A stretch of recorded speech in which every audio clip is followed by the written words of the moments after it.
Hello, YouTube, and welcome to Level-Headed News. This is your host, Brenda. I have 5 articles for you in this episode, and there'll be another episode to follow. All these URLs are listed in the description of the video for your convenience.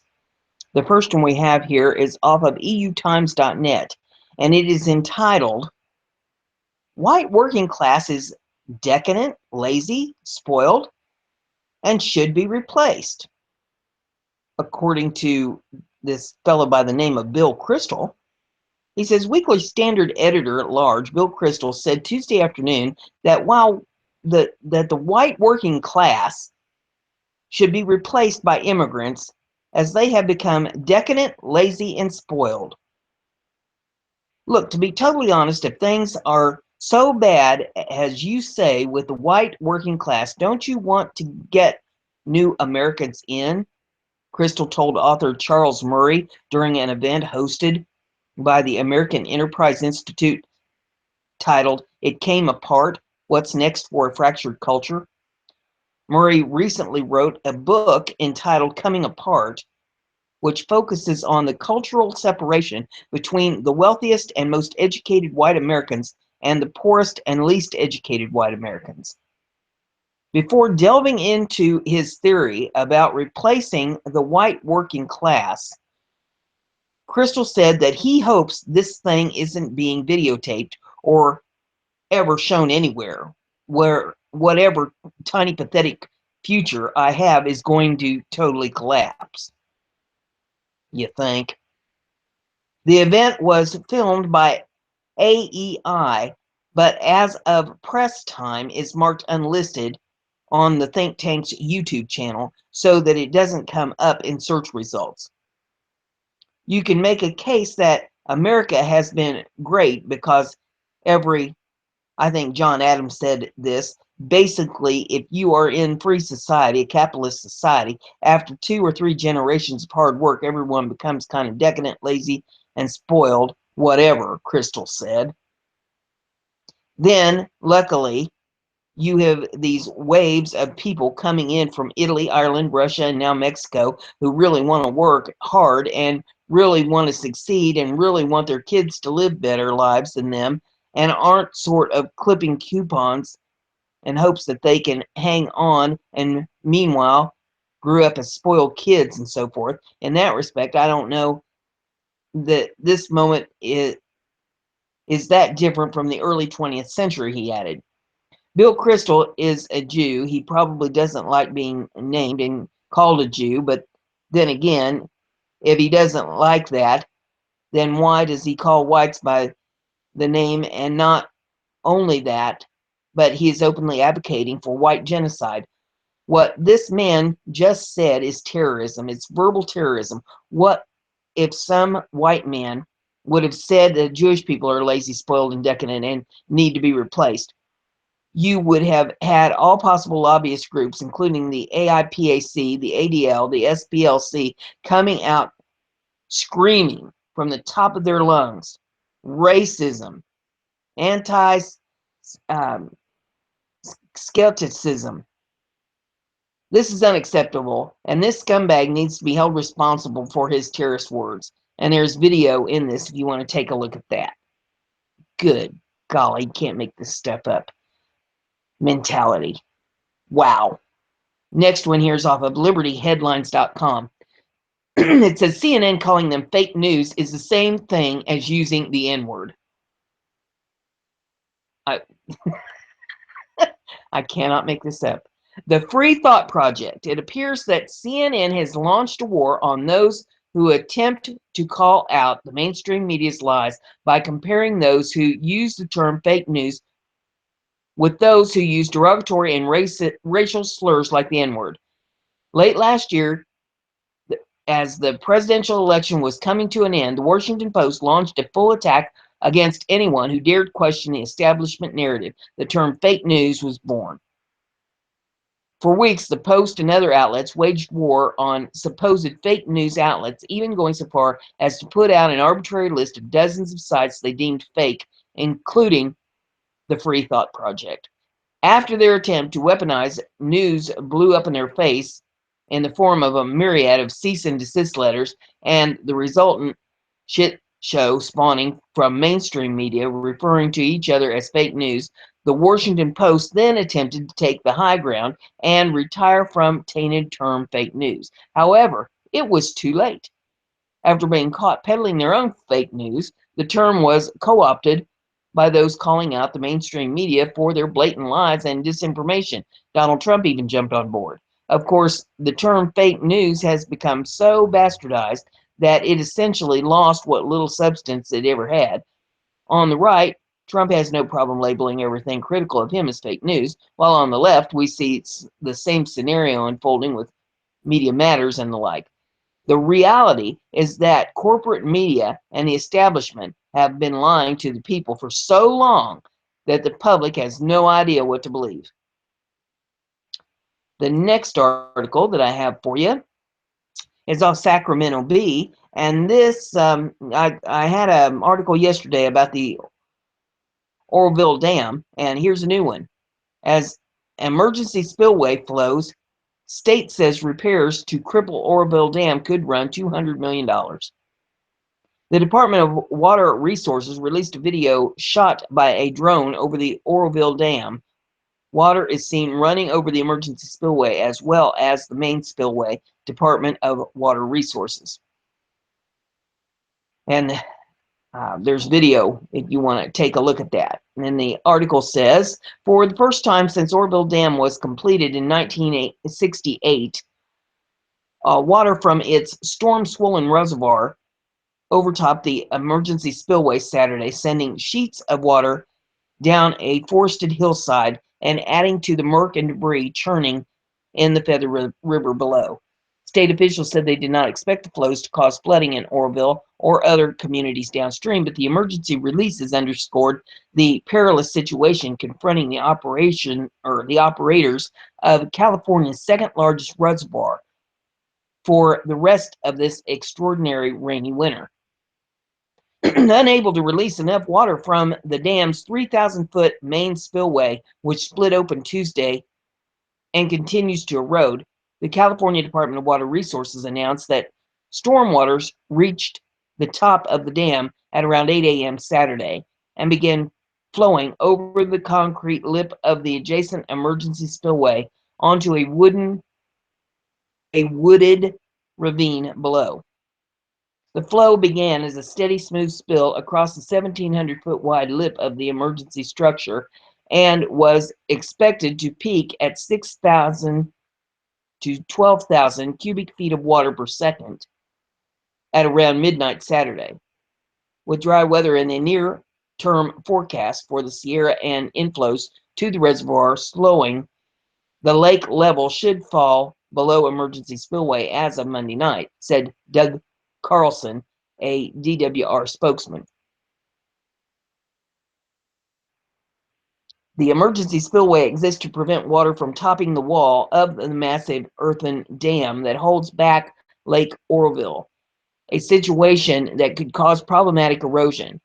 Department of Water Resources Acting Director Bill Corll stressed Saturday that the dam itself is not threatened by these conditions. But the crisis at Lake Oroville won't abate anytime soon. Northern California is on pace for its wettest winter ever, and Corll said an estimated 2.8 million acre-feet of snow blankets the Sierra above the dam. Depending on how quickly that melts, it will put additional strain on Oroville Dam in the months to come. Our next 60 to 90 days will be critical. How we route this snow runoff through this reservoir, Corll said. There's a lot of snow up there. On Saturday, working to relieve pressure on the dam, operators continue to blast water down the battered main spillway, which developed a pothole in the past week that has expanded to a cavernous 300-foot fissure. The main spillway was releasing 55,000 CFS, meaning a total of 60,000 to 65,000 CFS was pouring out of the dam. For a second day, the explosive flow from the main spillway scraped brush and earth into the turbid churning Feather River below. as the jagged gash in the spillway's midsection sent water sloshing over an adjacent hillside. There's a fair amount of debris in the diversion pool at the bottom of the dam, Carlson said, referring to the body of water that leads to the Feather River. Saturday morning, helicopters flew back and forth over the dam area as Pacific Gas and electric crews worked to dismantle cables and electrical components from electrical towers on a hillside of the main spillway, concerned that they too could be dragged into the channel by the crashing flows. Denny Boyles, a spokesman for PG&E, said the work was being done in an abundance of caution to minimize the materials that might get sucked into the river if the land around the towers is eroded and by the powerful flows. Unlike the main spillway, which is lined in concrete, the emergency spillway dumps water onto an open hillside. DWR officials had worked feverishly in recent days to try to lower the reservoir levels enough to avoid overtopping the emergency structure. Concerned that the overflows would scour the hillside, dumping additional trees, mud, and debris into the Feather River. Work crews spent Thursday and Friday removing some of the trees from the ravine below the emergency spillway as a contingency. CAL FIRE spokesman Mike Smith said DWR officials had laid out floating structures known as booms in the waterways to catch debris. Despite the unprecedented conditions, Smith said, DWR is confident that there should be no flooding along the Feather River, which cuts through Butte, Yuba, and Sutter counties. DWR spokesman Eric C. said the flows on the Feather aren't expected to top 75,000 CFS, well within the carrying capacity of its levees and channels. About twice as much water was released from the dam during the major storms in 1997, which produced considerable flooding in the Yuba and Sutter counties after several levees broke. Since then, hundreds of millions of dollars have been spent upgrading levees and other flood control facilities in the region. I don't believe we're in an emergency situation in terms of flooding, said Butte County Sheriff Corey Honia, but he urged residents to stay alert if the situation changes and there's need for additional response. Residents can call 538-7826 for updates. Briefing reporters a few miles from the dam. Pearl said he has told Governor Jerry Brown that fixing the main spillway could cost $100 million to $200 million, although those figures are preliminary. He said DWR engineers will spend weeks calculating whether it makes sense to fix the existing concrete structure or build an entirely new spillway nearby.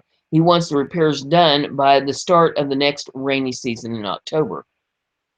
Lake Oroville can store 3.5 million of water, which is divided out over the year for farming and drinking water needs across great stretches of California.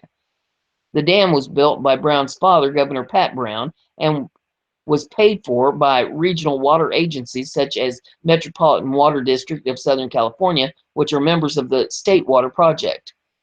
The cost sharing for repairs between the water agencies and the state has yet to be determined, Carlson said. Coyle, though, raised the prospect of getting federal dollars to help with fixes. Now, I'm going to interject here. They're wanting to leave the union, but they want federal dollars to help fix the dam.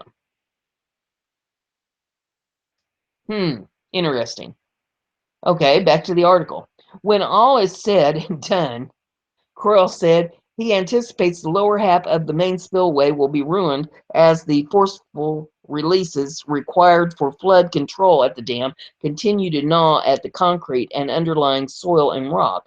In my opinion, it's toast all the way to the bottom, he said. He said he would consider halting releases from the main spillway if an extended dry spell is forecast and make temporary repairs. Ironically, the water began flowing over the emergency spillway as Oroville enjoyed its first sunny morning in days. The sky was completely blue, and officials said they hoped the spell of dry weather would continue to diminish the volume of water flowing into Lake Oroville from the vast Sierra watershed that feeds the Feather River and its tributaries. At various vista points in Oroville, community of 15,000 just downstream of the dam, residents gathered under the clear skies to gape in awe at the Feather River. Mud and debris, it resembled liquid clay as it tore through its channel.